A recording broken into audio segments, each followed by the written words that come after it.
Greetings po mga kapatid, welcome back to my channel. Maraming salamat po sa Diyos at meron naman po tayong pagkakataon para makapag-vlog. Kung bago pa lang sa aking YouTube channel, welcome sa Kuya Maker. Ngayon po mga kapatid, ipagpapatuloy na natin po yung ating nabitin na trabaho at kinapos na tayo sa oras sa dami ng gagawin doon sa ating Toyota Corolla small body. Ayan nga, kahapon nalinis ko na tong carb and nalinis ko na tong distributor, in-overhaul ko siya, nilinis, sobrang kalawang. Ayan, ngayon naman po ikakabit na natin tong carb and ikakabit na rin natin tong distributor. Bago po natin maikabit itong ating carb, kailangan ayusin muna natin tong kanyang base plate. Ayan, kita yung mga kapatid, kailangan palitan na natin tong gasket nya. Ito po, gawa na lang po tayo. And I discuss ko lang mga kapatid, ito dati yan nakita nyo, nakabara po siya. Kailangan po yan may butas para magkaroon ng vacuum itong kabilang port. Yan, dito po siya. Ito po meron eh, paligin ito siya. Ayan, nakaganyan. Kaya pala itong port ito, ayan, ito po, dito po siya nakakonekta. Ang ipoproduce po nito is manifold vacuum. Manifold vacuum po yan. Ito namang isa, ported vacuum. Ito, pag nire-rep nyo yan, saka lang siya magkakaroon ng vacuum. Ayan. Kaya nangyayari, dahil nabarahan to,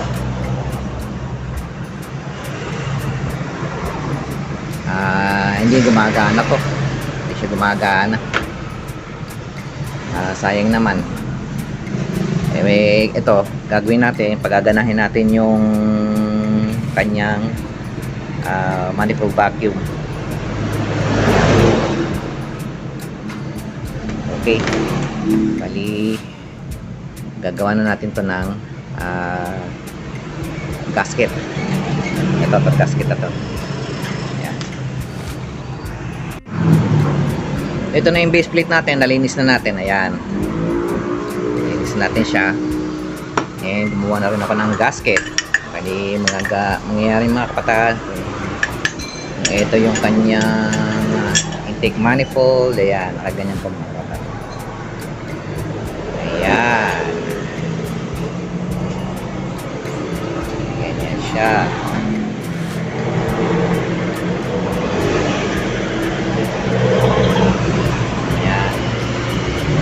Huwag niyong kalilimutan mga kapatid na maglagay ng silicone grease dito.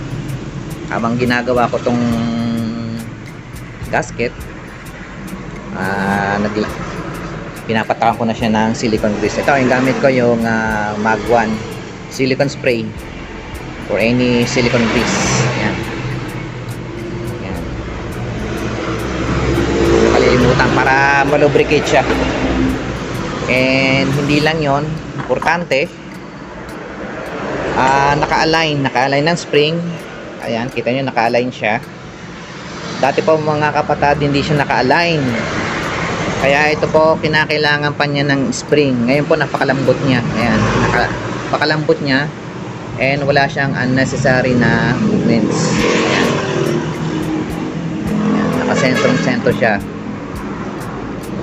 O hindi na natin kailangan lagyan ng yung tawag doon, spring. Kaya po siya tumitigas dahil walang lubrication yung shaft. Yan, kaya maganda i-lubricate natin ng silicone grease. Yan, ang lambot niya mga kapatid. Panigurado to yung gas pedal niya ngayon. Kumbaga sa Kapampangan para kang umaapak sa takla. Ayan. Sa lambot. Ayan. Okay. Try naman natin na, nga pala, bago ko isa pang gusto kong maibahagi sa inyo. Ayan, kita nyo, ang butas nyo. Ayan. Talagang ng butas dito. Dahil nga, ayan, dalawa yung butas nito. Ang galing ng kalabaw na to. Dalawa yung butas niya. Eto mga kapatid, ito lang siya nakakonek eh. Pag pinatong nyo naman siya, sasaran. And hindi ko alam kung dapat lagyan natin ng butas dito. Pero try na rin natin. May purpose yung butas na yan eh. Kaya dapat malagyan din siguro ng butas dito. Okay, di bali na. Try natin. Yan, yung butas na to, kinondem ko na lang. Ayan. Ayan, kinondem ko na lang siya. Bakit? Kasi po, wala rin naman eh. Sinek ko na. Wala naman pong butas eh. Ayan. Kaya, condemn na lang natin. Ngayon, kung gusto nyo pong paganahin to, kasi matatakpan din naman to ng throttle body. Tsaka na. Kaya, kinondem ko na lang. Kung gusto nyo talagang paganahin to, magkaroon kayo ng manifold vacuum, butasan nyo dito. Buha kayo ng electric drill, yan. Para magkaroon kayo ng extra na manifold vacuum. Pero hanggat maaari, maganda, yun ang galawin para hindi kayo magkaroon ng leak. Para maiwasan natin yung vacuum leak. Yan po, nalinis na po natin yung kanyang intake manifold. And yan po mga kapatid, meron siyang bypass ng tubig dito. Binaraan ko na lang mga kapatid, kasi yung atin naman 3K carb, wala naman siya, yung throttle body niya hindi naman siya naka-design para magkaroon ng flow ng tubig sa throttle body. Kaya binaraan ko na lang yan para maiwasan na rin na magkaroon ng tubig itong ating intake manifold. Pwede siyang pasukan. And take note mga kapatid, pag magtatanggal kayo ng carb, huwag nyong tatanggalin yung takip ng radiator. Dahil pag tinanggal nyo yan, ayan na, makikita nyo yung tubig na nandito, papasok yan dito. Papasok po yan. One time nga po, na tinanggal ng customer ko yung takip ng radiator. Ayun, pumunta dito yung tubig. Halos umabot na ng kalahati. Pero buti naman, ano siya, okay naman. Natuyo rin naman, tinuyo ko na lang ng basahan. Ayun, kaya maganda, mabarahan na rin to. Kaya baka nag-iisip kayo minsan yung ating tambucho may maputing usok, maaari dito rin din po yun nanggagaling, kaya nagkakaroon ng maputing usok. Ito nga po mga kapatid, yung pinang-plug ko dyan, ano po yan, yung beta green na tumigas. Ito, beta green na tumigas. Ito yung may ganito yung beta gray. Ayan, pag hindi nyo na gamit, after nyo tinabi, tumitigas yun. Yun ang pinang-plug ko. Pinasok ko lang doon, tapos hiniwa ko na lang ng cutter. Ayan, para ganda yung ano niya, pagkaka-plug mo. Okay, kabit na natin yung carb. Ayan po mga kapatid, umaandar na siya. Ayan, maganda na yung andar niya. Hindi kagaya kagabi, nagwa 1,000 yun. 800 RPM po. And from 10 inches of mercury, naging 21 po. 21 inches of mercury. 21 inches of mercury, 800 RPM.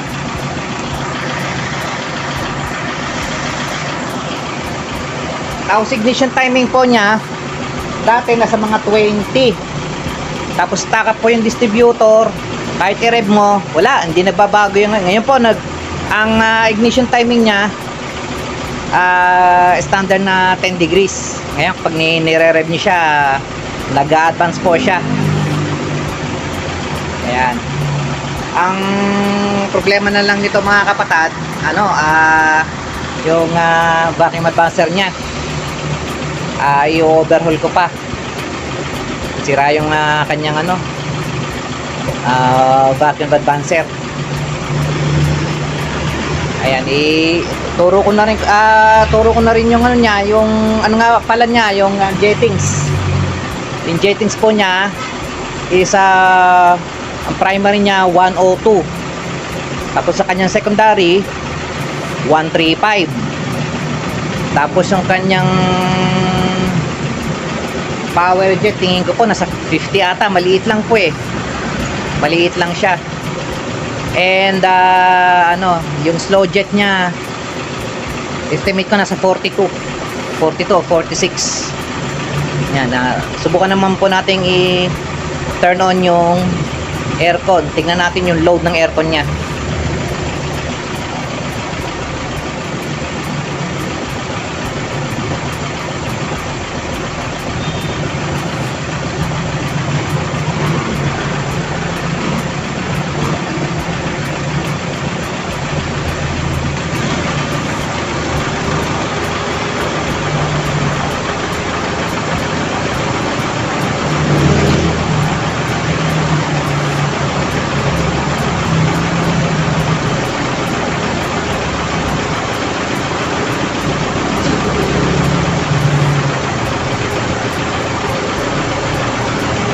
Po mga kapatid, medyo bigat yung load ng aircon niya, oh. Pumapalo sa 15. Dapat po yan nasa mga 17 lang, at least 17. Yung sa akin po kasi nag-18 siya o 19 pag naka-aircon, 18 or 19, 18 hanggang 19. Kanya 15, so mabigat po yung load ng aircon. And isa po mga problema pa nga po pala nito mga kapatid is yung kanyang fan, nakarekta yung fan nya. Ayun, nakarekta. Yun yung linya, ito yung linya ng wire, kaya hindi nakakonect. Sinubukan ko naman na ayusin siya, kaya lang kailangan palitan na mismo yung thermo switch, yung kanyang saksakan sa loob. Wala na, putol na, kaya hindi na maayos. Ay mga kapatid, ito po yung ignition timing nya, oh. Siguro mga sa 11 ganyan, o 10, 11 ganyan. Hindi ko po talagang precisely 10 degrees yan, kasi nga yung kanyang pulley may sira. Yung part kung saan nandoon yung uka o yung mark ng pulley, wala na. Okay, tingnan nyo mga kapatid, oh. Ayan, nakikita nyo ba yan yun? Ayan, oh. Ayan, kulay puti. Ayan, oh. Yung nagbi-blink, yan po yung 10 degrees. Ayan, nakaset siya ng 10 degrees ignition timing. Yan, ganyan po. Isa-set nyo muna siya sa 10 degrees bago nyo itonon yung carb. Yan. Yan, may mga kapatid po tayo na nagre-request kung paano raw ako nagtotono ng 2E. So, ayan, 3K carb po ito. Same goes with the 4K. So, kayo yung 2E na mismo na carb, parehas lang po yung proseso ng pagta-timing. Napakadali lang po kung meron po kayong vacuum gauge. Kaya kung ako sa inyo, bumili kayo ng vacuum gauge. Napakalaking bagay po niya mga kapatid. Okay, paano po ba magtotono? Halimbawa yan, huwag nating alisin natin sa pagkakatono. O, halimbawa ganyan, wala siya sa tono. Una po yung gagawin mga kapatid, itong air and fuel mixture screw, ito po, ayan, ito. Pihitin nyo po siya ng counterclockwise, paluwag. Ayan, kita nyo, nang pinihit ko paluwag, nakikita po nyo, tumataas siya. And take note po mga kapatid, ang inyong RPM po dapat nasa 800 RPM. Yan. Habang pinipihit po yan, set nyo muna pala sa 800 RPM, then pihitin nyo paluwag. Ayan, ang pihit ko na po nito, halos matanggal na po yung air and fuel mixture screw. Halos matanggal na siya. Ayan, ang target po natin is mga 20.5 hanggang 21 inches of mercury. Ayan, oh. 21, oh, ayan. Ito po, maluwag na maluwag. Ngayon, gagawin po natin, hihigpitan natin yung air and fuel mixture screw. Ayan, pahigpit po yan. Clockwise ang pihit ko. Ayan, pihitin mo natin hanggang sa makita mo yung ating reading bumaba. Ayan, nakita nyo bumaba, di ba? Ngayon, pag nakita nyo na siya na bumaba na ganyan, saka nyo siya ibalik ulit ng counterclockwise hanggang ma-reach nyo yung ating target na 21 inches of mercury. Ayan, sabi ko yan, okay na yan. Ayan, tingnan nyo, pumapalag ba yung makina? Ayan, okay na po yan. Ayan, na-reach na natin yung 21 inches of mercury. Yun, ganun lang po yung pagpatono mga kapatid ng carb. And then, try nyo i-read ng ano, kung may problema o wala, 3,000, 4,000 RPM.